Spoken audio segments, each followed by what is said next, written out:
Like பண்ணுங்கள், share பண்ணுங்கள், comments பண்ணுங்கள். மறக்காமல் சப்ஸ்கிரைப் பண்ணி பக்கத்தில் இருக்க பெல் பட்டனையும் ப்ரெஸ் பண்ணிடுங்க. வாங்க சமையலுக்குள்ளே போகலாம். தேவையான பொருட்கள்: நான் காணாங்காத்தா மீன் 3 மீன் எடுத்திருக்கேன். எல்லாம் வந்து அந்த உடம்பு பாகம் மட்டும் எடுத்து வச்சுருக்கேன். பாதியாக கட் பண்ணி அந்த தலைப்பாகத்தை எடுத்துகிட்டு உடம்பு பாகத்தை 6 பீஸ் எடுத்து வச்சுருக்கேன். உருளைக்கிழங்கு 1, முட்டை 1, பச்சை மிளகாய் 1, பெரிய வெங்காயம் 1, எண்ணெய் தேவையான அளவு, கரம் மசாலா தூள் 1/4 ஸ்பூன், சீரகத்தூள் 1/4 ஸ்பூன், மஞ்சள் தூள் 1/4 ஸ்பூன். இப்போ வந்து உருளைக்கிழங்கு நம்ம குக்கரில் விசில் விட்டு ஒரு 4 விசில் விட்டு நல்லா நைஸாக வேகணும். அந்த அளவுக்கு நீங்கள் விசில் விட்டு உருளைக்கிழங்கு வேக வச்சுக்கோங்க. இப்போ நம்ம உருளைக்கிழங்கை வேக வச்சிடலாம். இப்போ இந்த உருளைக்கிழங்கை நம்ம 4 விசில் விட்டு நல்லா நைஸாக வெந்திருக்கணும். அது கூட நமக்கு தேவையான தண்ணி சேர்த்து இப்போ நம்ம அதை மூடி போட்டுடலாம்.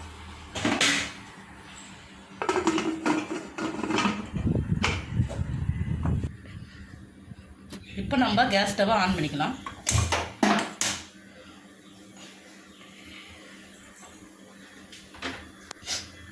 விசில் போட்டு 4 விசில் வரணும். உருளைக்கிழங்கு நைஸாக வேகணும். அப்போ தான் அது வந்து கட்லெட் போட்டு நல்லா நம்ம கிளறும் போது நல்லா மசிஞ்சு அதுங்க அது கூட செட் ஆகும். இப்போ நம்ம பச்சை மிளகாவை நல்லா நைஸாக கட் பண்ணிக்கோங்க. சின்ன சின்ன சின்ன பீஸாக.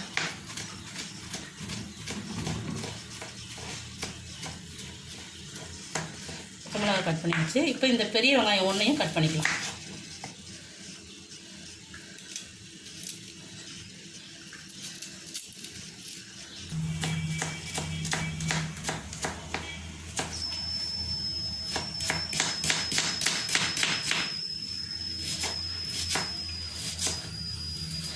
இப்போது பெரிய வெங்காயத்தை நம்ம கட் பண்ணியாச்சு.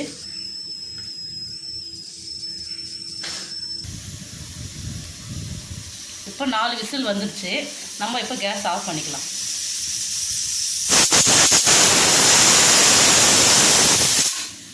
இப்போ இதை எடுத்து ஒரு ஓரமாக வச்சிடலாம். அடுத்தது நம்ம வந்து ஃபிஷ்ஷை வேக வைக்க போகிறோம். ஒரு வானலியே நம்ம கேஸ் ஸ்டவ்வில் வச்சிடலாம். அதில் வந்து நமக்கு வந்து ஃபிஷ்ஷு வேக வைக்கிறதுக்கு எவ்வளோ தண்ணி தேவைப்படுமோ அந்த அளவுக்கு நம்ம தண்ணி சேர்த்துக்கணும்.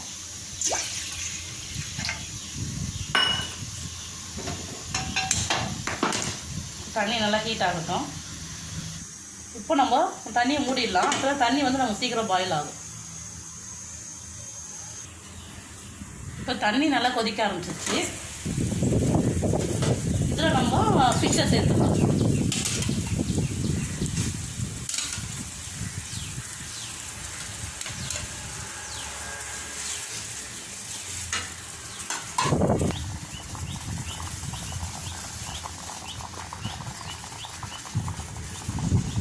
இப்போ வந்து நல்லா ஃபிஷ் நல்லா தண்ணியோடு சேர்ந்து கொதிக்க ஆரம்பிச்சிருச்சு. 5 மினிட்ஸ் இப்படி விட்டிங்கன்னா நல்லா வெந்துடும். திரும்ப 5 மினிட்ஸ் கழித்து நம்ம அந்த சைடு திருப்பிட்டோம்னா அந்த சைடு ஒன்று வெந்துடும். அதுக்கப்புறம் நம்மளுக்கு வந்து ஃபிஷ் நல்லா குக் ஆகிடுச்சின்னு நம்ம எடுத்து வச்சுக்கலாம். இந்த டிஷ்ஷுக்கு சின்ன சின்ன முள் இல்லாத மீனை நம்ம சேர்த்துக்கலாம். இப்போ வந்து ப்ரெஷர் போயிடுச்சு. நம்ம மூடி ஓப்பன் பண்ணிடலாம். உருளைக்கிழங்கு நல்லா வெந்திருக்குது. அதை நம்ம ஒரு பவுலில் எடுத்து வச்சுக்கலாம். வேக வச்ச உருளைக்கிழங்கை தோல் நீக்கி நல்லா மசிச்சு வச்சுக்கலாம். இப்போ வந்து ஃபிஷ் ஒரு சைடு நல்லா குக் ஆகிடுச்சு. அதனால் வந்து இன்னொரு சைடு நல்லா திருப்பி விட்டிங்கன்னா அது வந்து நல்லா வேகும். அந்த சைடுக்கு தோலும் நல்லா வெந்து வந்துடும்.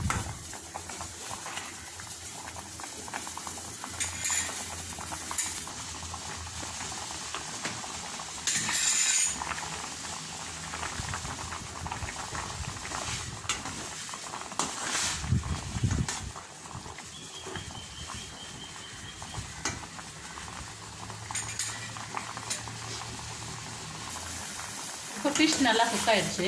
பாருங்கள், இந்த மாதிரி நல்லா வெந்துருக்கு பாருங்கள், உறிஞ்சி வருது பாருங்கள். இந்த டைமில் வந்து நீங்கள் ஆஃப் பண்ணிடுங்க.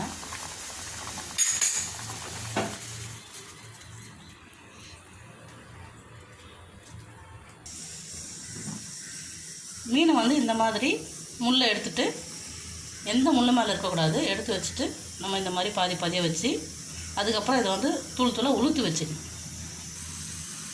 மீனை இந்த மாதிரி தான் நீங்கள் தூள் தூளாக அப்படியே நல்லா உதிரியாக அப்படியே உளுத்து வச்சுக்கணும். உருளைக்கிழங்கை இந்த மாதிரி மசிச்சு வச்சுக்கோங்க. அது கூட நம்ம மீனையும் சேர்த்துடலாம்.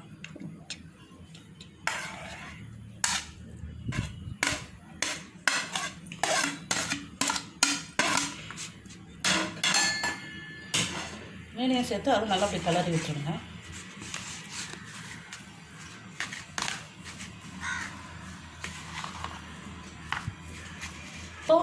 இப்போ இது கூட நறுக்கி வச்சுருக்கலாம் அந்த பச்சை மிளகாவை சேர்த்துக்கலாம், வெங்காயத்தையும் சேர்த்துக்கலாம்.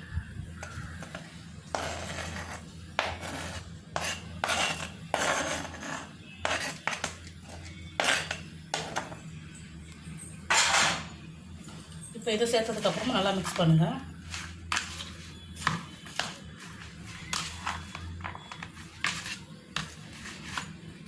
இப்போ இது கூட தேவையான அளவு உப்பு சேர்த்துக்கலாம்.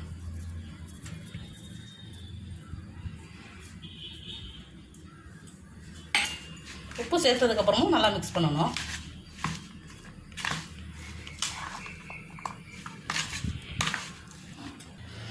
இப்போது நம்ம மீன் கூட 1/2 ஸ்பூன் மஞ்சள்தூள் சேர்த்துடலாம், 1/4 ஸ்பூன் கரம் மசாலா தூள், 1/4 ஸ்பூன் சீரகத்தூள், 1/4 ஸ்பூன் மிளகுத்தூள். இதையும் சேர்த்து நல்லா மிக்ஸ் பண்ணுங்கள்.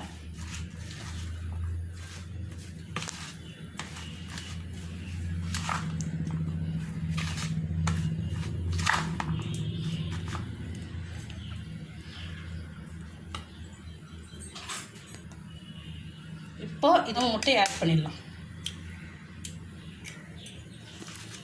முட்டையை கலந்ததுக்கப்புறமா நல்லா மிக்ஸ் பண்ணணும். இப்போ நல்லா மிக்ஸ் பண்ணணும், ஏன்னா முட்டை வந்து எல்லா இடத்துலையும் போய் சேர்ந்து நம்மளுக்கு ஒட்டினா அது நல்லா நம்மளுக்கு கட்லெட் பண்ணும்போது உதிராமல் நல்லா வரும். இந்த மாதிரி நல்லா கலந்து விட்டுக்குங்க.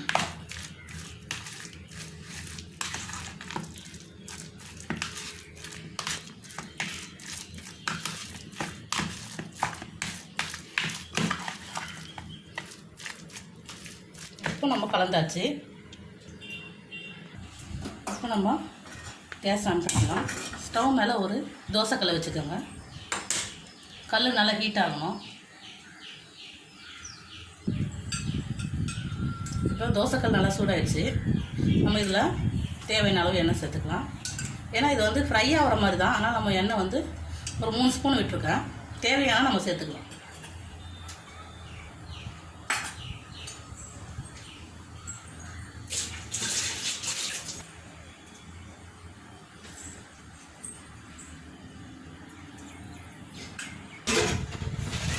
இப்போ எண்ணெய் நல்லா காஞ்சிருச்சு.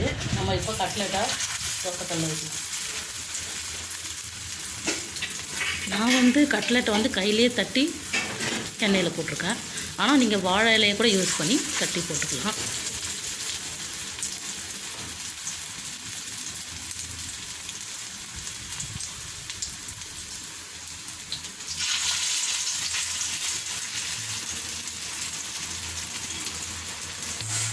இப்போ வந்து ஒரு சைடு நல்லா வெந்துருச்சு. இப்போ நம்ம கட்லெட்டு திருப்பி இந்த மாதிரி நல்லா கோல்டன் ப்ரௌனாக வரணும்.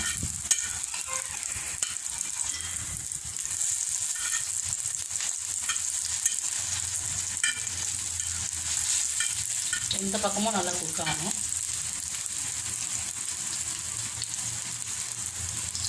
இந்த மாதிரி நல்லா எடுத்து அந்த மீன் மசியலை நல்லா எடுத்து நல்லா அப்படி ரவுண்ட் பண்ணிவிட்டு இப்படியே கையில் வச்சு தட்டினீங்கனாலே அழகாக வரும். நீங்கள் அப்புறம் வந்து தட்டி வச்சதை நம்ம தோசைக்கல்ல போட்டுக்கலாம்.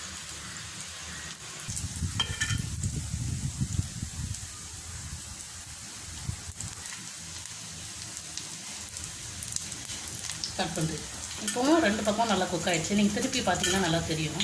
இங்கே இருந்தால் நல்லா கோல்டன் ப்ரௌன் இருந்துச்சு. இப்போ நம்ம எடுத்துக்கலாம்.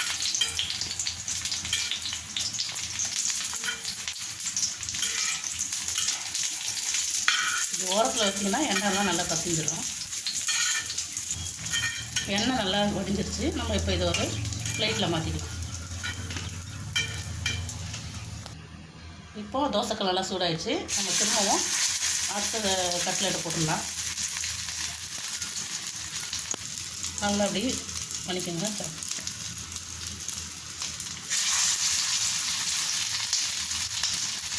பண்ணிக்கோங்க. நல்லா உருண்டை பண்ணிவிட்டு அதுக்கப்புறமா இது கையிலே வச்சு அப்படி தட்டிக்கோங்க.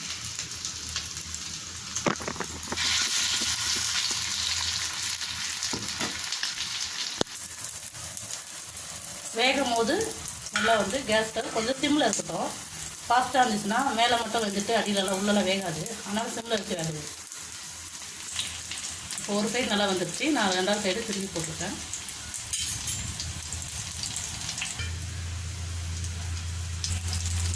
இப்போ கட்லெட் வெந்துடுச்சு.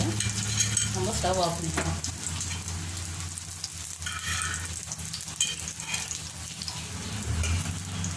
இந்த ஒரு பிளேட்டில் மாட்டிக்கலாம்.